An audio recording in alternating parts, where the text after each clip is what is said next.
Ayun. Hindi, pero ako talaga ang tatag ng mata ko ngayon. Gusto kong i-share to.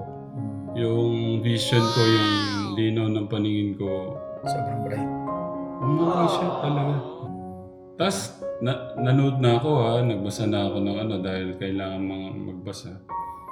Okay Sure pa rin, hindi masakit. Dati, kapag ganun, Ano na, parang blur, parang ganun yung dating. Ngayon, sharp po.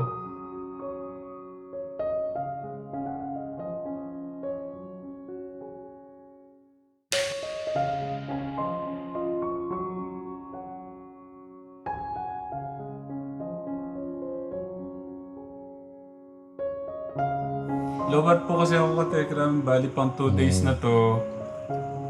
Full fasting po, 3 days full fast tayo. Walang kahit ano, tubig lang po pala. Kaya buti na samahan tayo ni Kuya Steve. Kuya Steve, thank you. You're welcome. First time mo tito. First time. Maganda rin. Ako, marirecommend ko sa malakas yung katawan para sa spiritual growth natin din. Tapos sa rejuvenation ng katawan natin sa mga kung ano man yung ano. Tsaka napakagandang ano niya. Kung di nyo kaya 3 days, 1 week, kahit 2 days po.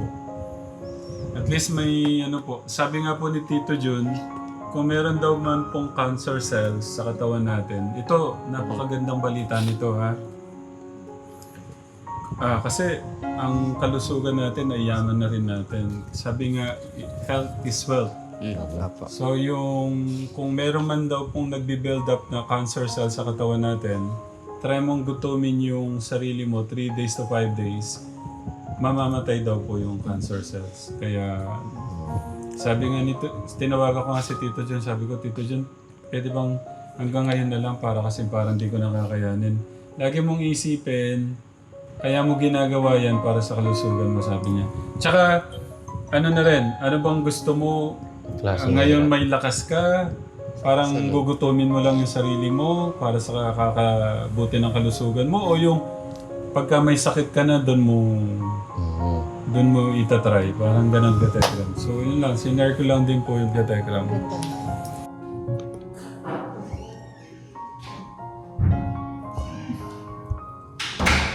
Magandang gabi. Saan tayo? Diyan, ano lang. Kaya pa ba? Oh, explain mo yung update sa'yo. Ikaw, nag-update ka na. Wala pa. So, today, Katekram, ang ating pong second day ng ating pong water fast. So, kumusta ba yung nararamdaman ko?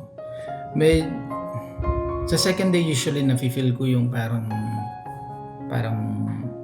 tawag dito, parang nahihilo. Lightheaded dito. Lightheaded ako. Sa second day usually, pero sa third day, nawawala na siya. So, second day sa tingin ko yung pinaka-challenging. Ako naman first day, kahapon. Lightheaded. Ibig sabihin ngayon mo naramdaman. Ba't kaya? Sa bagay siguro baka Yung nag-drive facing, ako. tsaka yung facing nung katawan mo din. Siyempre, magkaiba tayo ng katawan. So, doon sa first day, actually, medyo magaan yung first day. Mas magaan yung pakiramdam yung first day. Second day, mga bandang tanghali, nakakaramdam ako ng Sama ako. parang naghahanap na ng pagkain ba. Pero yun nga, disiplina. So, lagi kong nire-remind yung sarili ko na pipili lang ako ng sarili kong mahirap. So, mahirap mag-diet pero mahirap ding maggamot. Mahirap ding tinuturukan ka ng kung ano-ano. So, tinawagan ko si Tito John kanina ko. Parang sabi ko, kakayanin ko ba? Para kasi parang hindi ko na kakayanin. Pero remind ako ulit na, ano sabi mo? Pipili ka lang ng mahirap. So, it's either mahirap maggamot, mahirap magpa-doktor, mas magastos. Mahirap yun eh. Mahirap din yung mag-diet, mahirap din yung mag-disiplina ng sarili. Pero sa tingin ko, ito yung pinakamatipid na pinakamaganda rin yung resulta. So yung ganito.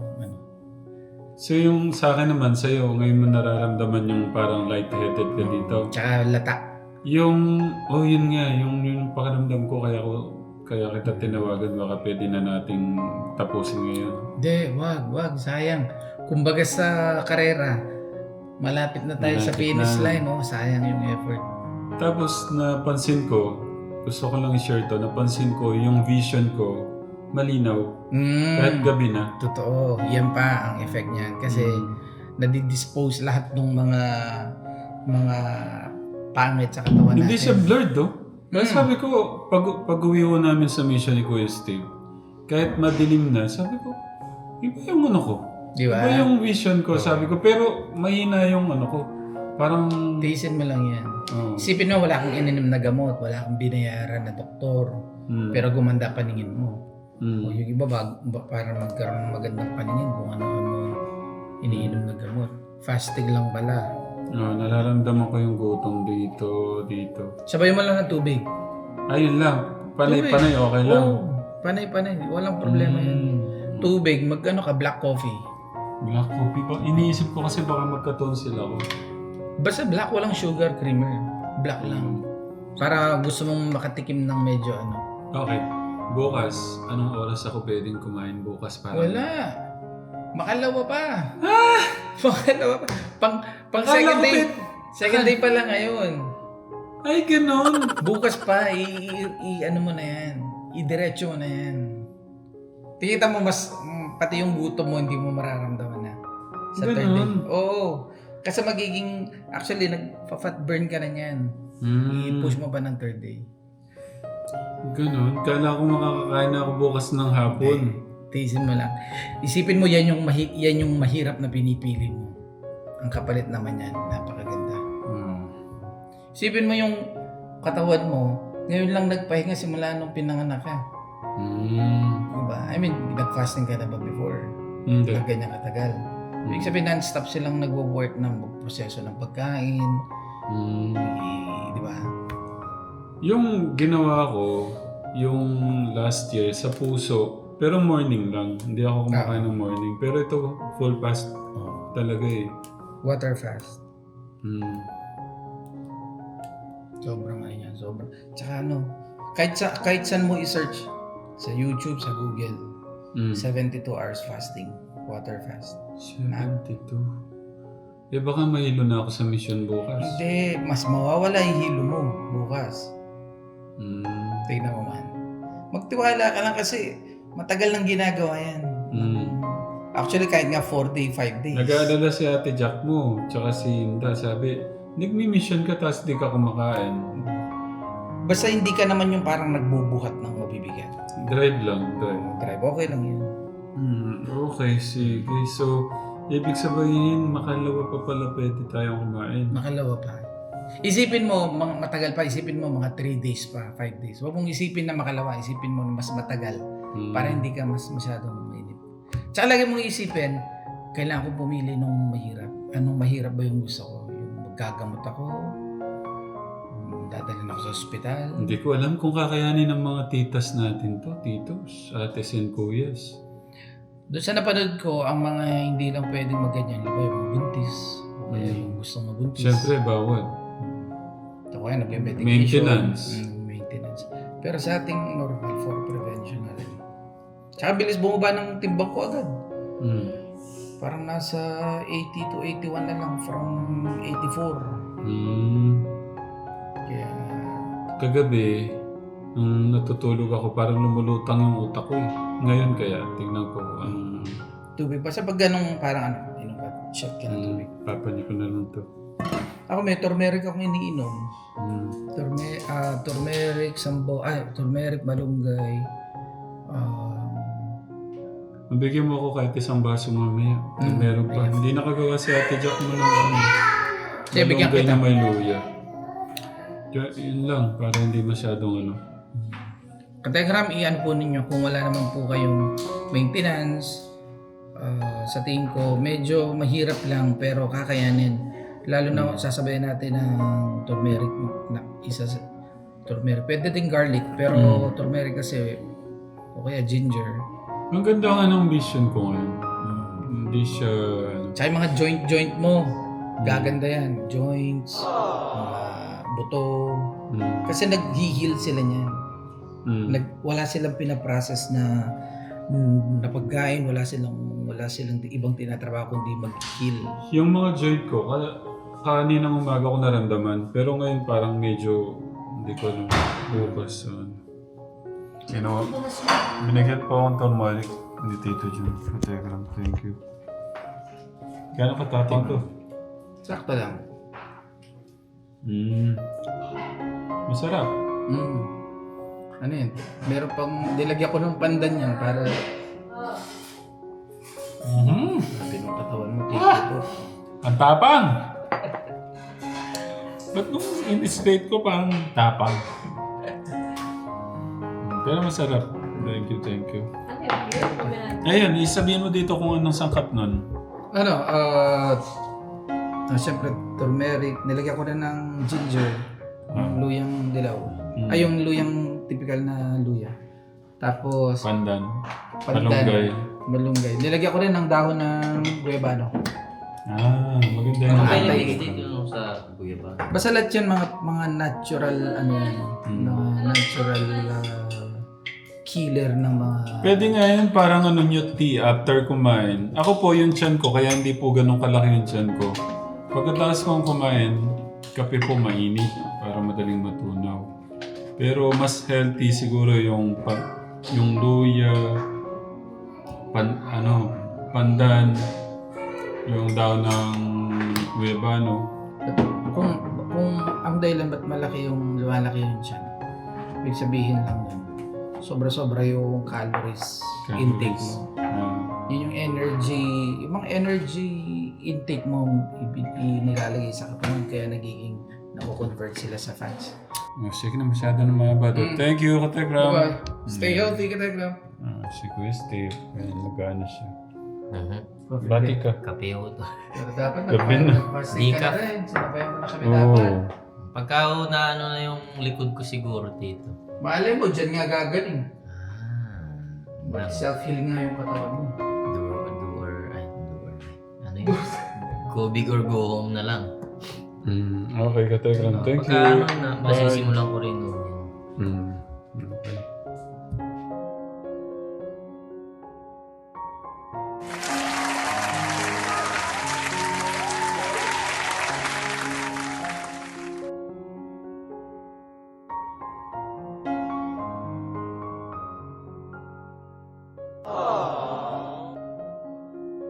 Bali, ito po yung aking pangatlong araw na walang kain. Kaya pasensyahan nyo na kung dry po yung lips ko, medyo matamlay. Medyo nalolobat po ako dahil siyempre ako po yung nagdadrive, walang kain maghapon, pangatlong araw. Pero napakaganda ng yung pagbabago, yung vision ko, mas malinaw po ngayon. Mas clear po. Katekram. Pero wag mo kayong mag-alala, baka mapahamak ako o ano man. Sobrang ingat ko po ngayon, no? Katekram, wag ko kayong mag-alala.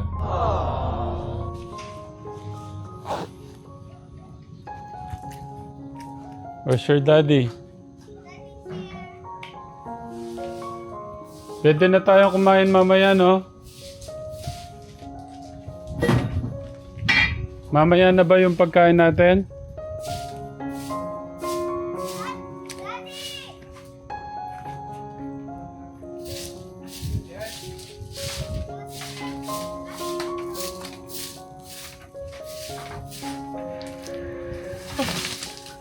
Naka-headset ka pala, kaya pala sabi ko parang di mo ako na...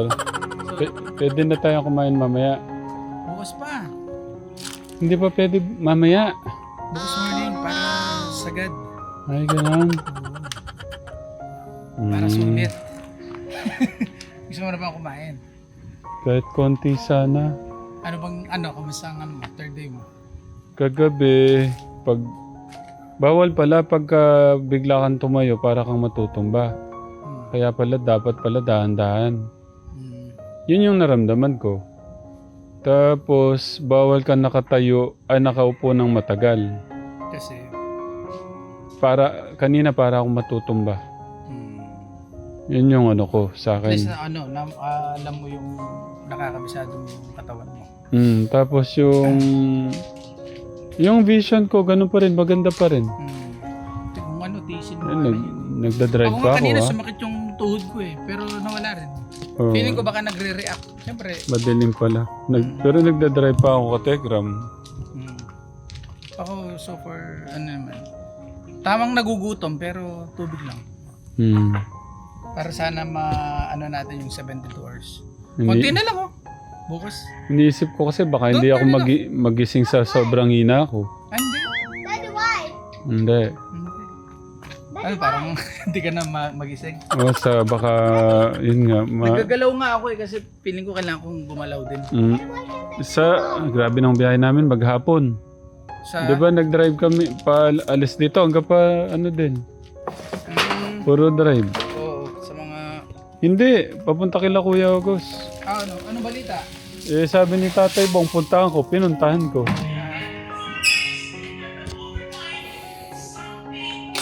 81.8. 81.8. Ako kaya.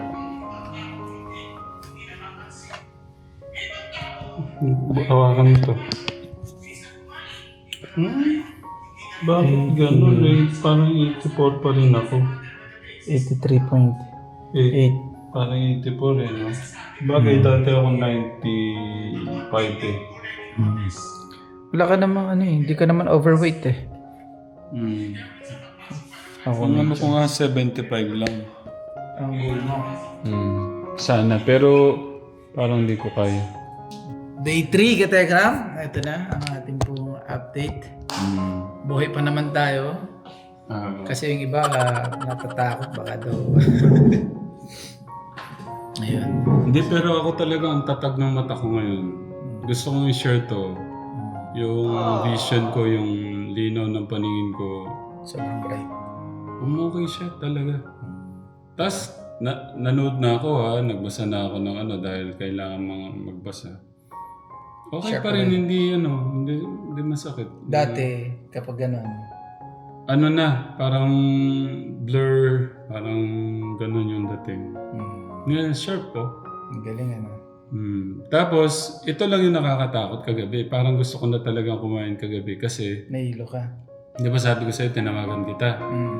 Ito po yung pang 3 days ho namin. Sabi ko kay Tito John kung pwede na akong kumain pagdating galing mission kagabi. Kasi nga parang iba yung ko din. Tapos nung pagbangon ko, nabigla yata para akong mahilo. Ako din.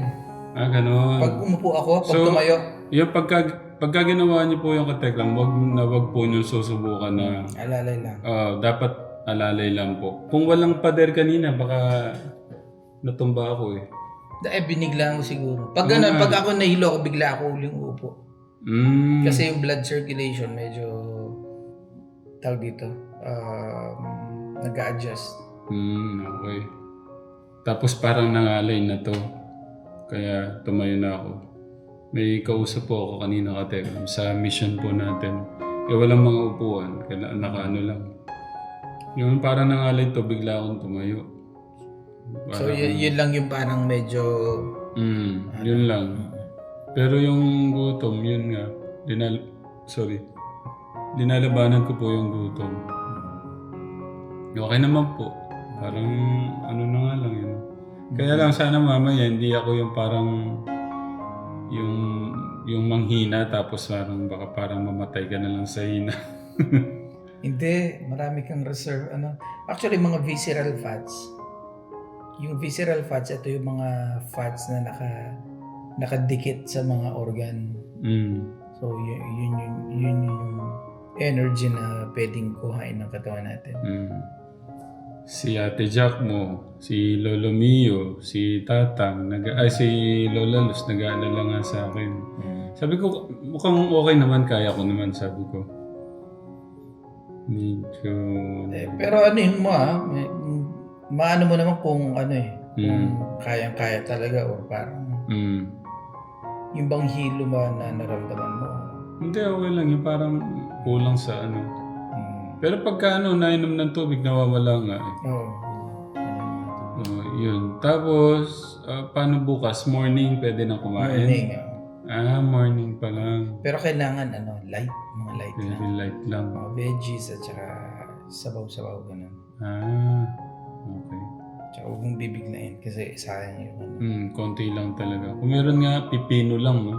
Pwede, mga ganun. Pino, pipino, lemon. Napakagandang experience po ka, Tegram. Pero, ina-advise ko to sa mga malalakas lang. Yung mga 30, 40. Pagka kasi meron no kayong maintenance, wag na po. Baka kasalanan ko pa kung ano pong mangyari sa inyo. Magpa-consult muna. Mas mainam po magtanong sa Sa akin talaga yung paningin ko yung talagang nagbago. Kita mo, wala kang binayaran. Wala kang binayaran.